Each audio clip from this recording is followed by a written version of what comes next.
we understand that there's a requirement, correct? We understand that in this process, you and I are supposed to get back to that place of value of ourselves.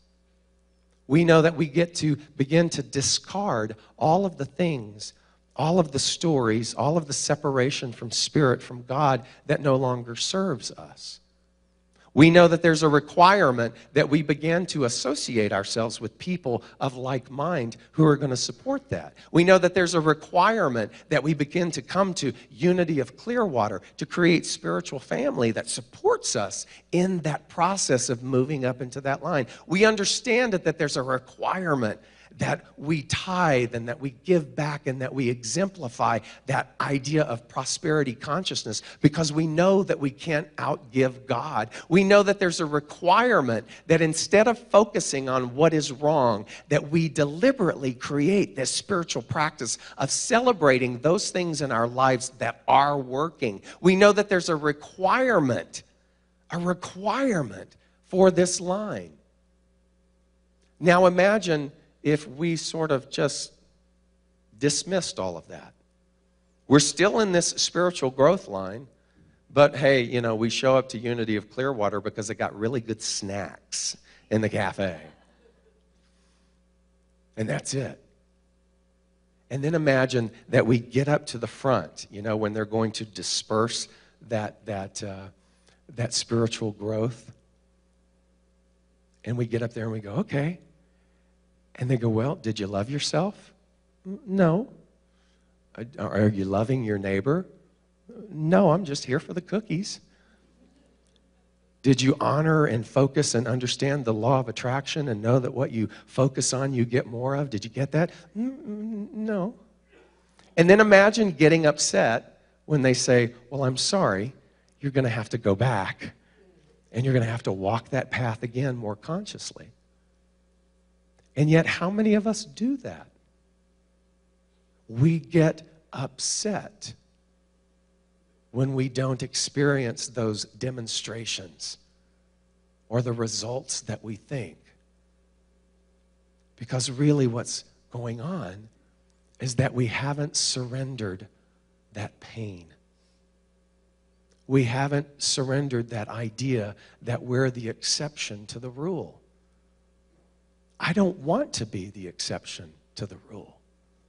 I want to be a part of the universality of understanding and knowing that no matter what crosses my path, that God gives me everything that I need.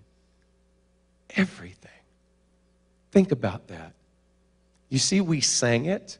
God is my source. God, and we shook our hips. God gives me everything I need. Listen to what you're singing. God gives me what? Not some things. Everything. We have a call and response that we do sometimes in my church back in Mobile, and I say, God is good all the time. God is good. Not just sometimes. Not just when things are working. All the time. So whose responsibility then is it to remember that? Ours. Why not you? Why not you? Why not me? And I love the way that Spirit shows that to me all the time, and most of the time with a great deal of humor. I used to travel, and I was in a different church every Sunday somewhere on the planet for years and years and years. And when I lived in Los Angeles, I flew Southwest Airlines a lot. Do you know Southwest Airlines? That no-frills airline where there's no real seat reservation, and so first come, first serve. And I had my routine down, and I would always get there so I could get my aisle seat. And here I was flying from Burbank, California to, I believe it was Salt Lake City, and we had to change planes in Las Vegas. And I'm sitting down, and I'm there, and I'm comfortable, and I look over, and who should be sitting in the aisle seat right across from me but Dick Clark? This is a while back, and I remember thinking, Dick Clark's flying Southwest Airlines. He got himself a deal. And I looked at him, and he looked at me, and he gave me one of those, yes, I know you know who I am. Please leave me alone and let me fly in peace, which I could totally respect, but the girl next to me could not. And she had the blonde hair and the tube top and the pierced navel and the short shorts and the chunky shoes and the bright red fingernails, everything that said actress. And so when she saw Dick Clark, she let out this little mini war whoop. And she started asking everyone around her for a pen and a piece of paper. And somebody gave her a pen, but no one had paper. So she was resigned to go to the seat pocket in front of her, where she took out the nausea bag. And she began to compose this letter to Dick Clark with her agent's name and her telephone number and her credits. And I'm sitting right next to her, right? And I look over and I go, oh, please. Please. And I'm thinking, put the pen down. Put it down now. You're just going to embarrass yourself. Just stop. And then I stopped and I went, whoa.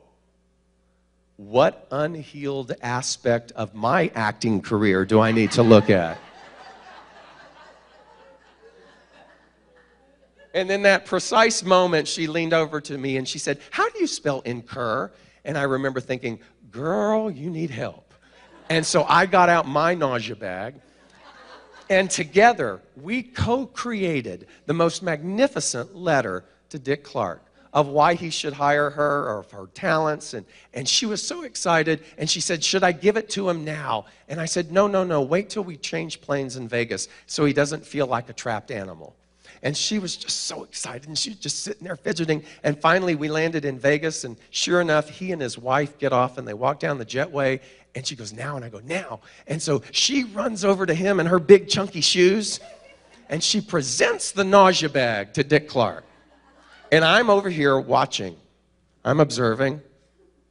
And do you know that he took it, and he read it, and he laughed, and they hugged, and he introduced her to his wife, and they had this whole little tete-a-tete conversation and little thing, and she was complete.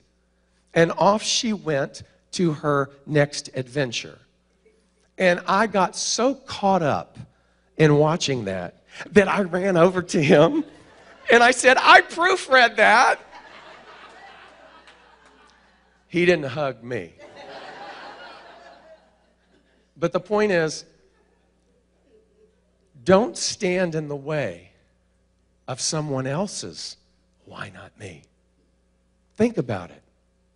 Why would we do that? Because of our own pain.